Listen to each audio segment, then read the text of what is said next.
The Newcomer, page 196. In the Droit, the queens and socialites who didn't make the wages were blocked in.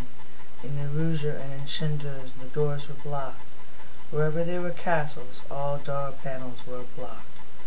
By the time the sun rose in Nice, all enemies were locked within their chambers and sound asleep, oblivious to their imprisonment. The charges were stolen during those early morning hours, and were secured in the newly assigned temp rooms. The male children had been taken from their safe rooms, and were nestled safely in their old nurseries. At breakfast, Fedora and Chardonnay reached the great room and stood frozen in the doorway.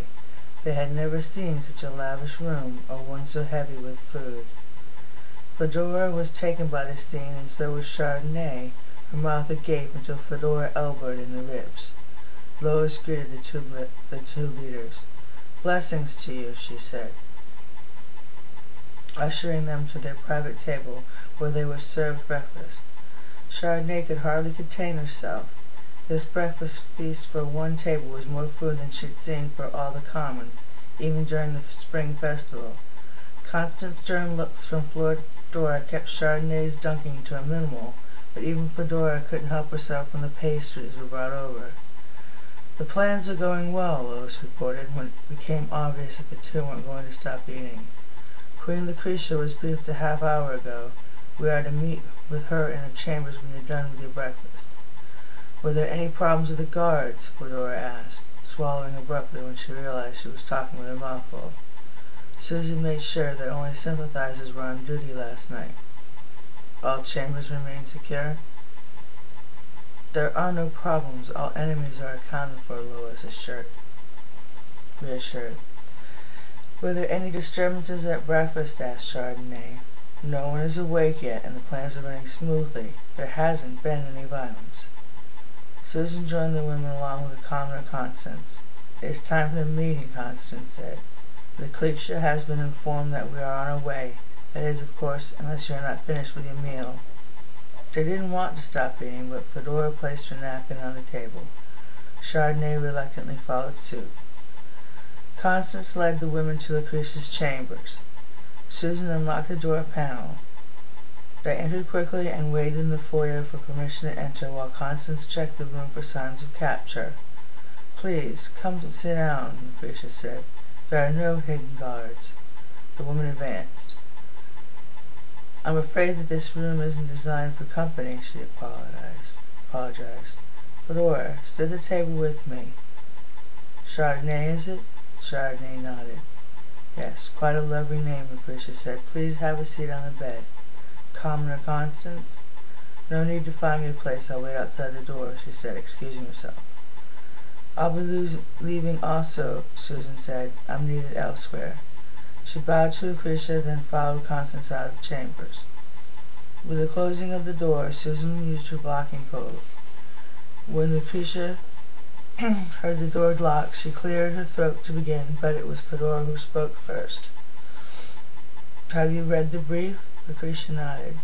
"Are you willing to cooperate with us?" Lucretia drew a long breath through her nose and exhaled. "You can't expect your takeover to be that simple. What gives you commoners the right to do this?" "Our group does not only contain commoners, it has also many sympathizers from inside of the castles.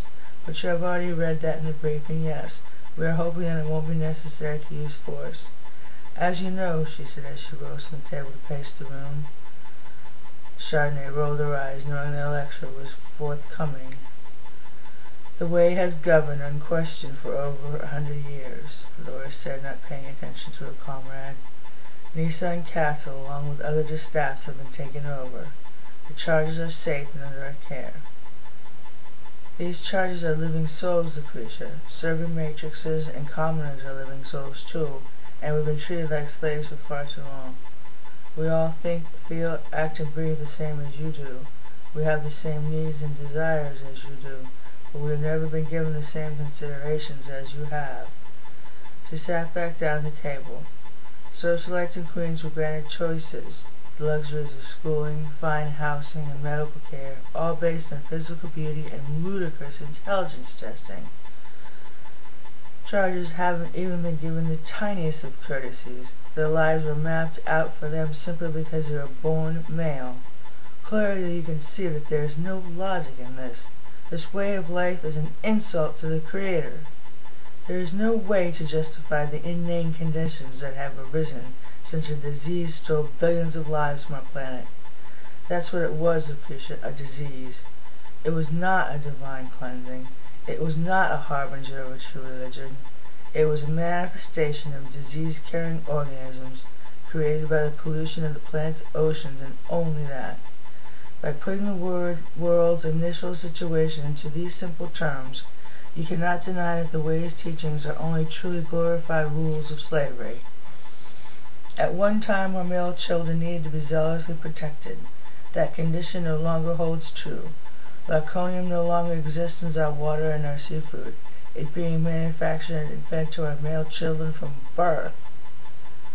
She looked at Chardonnay, who motioned her for a stop.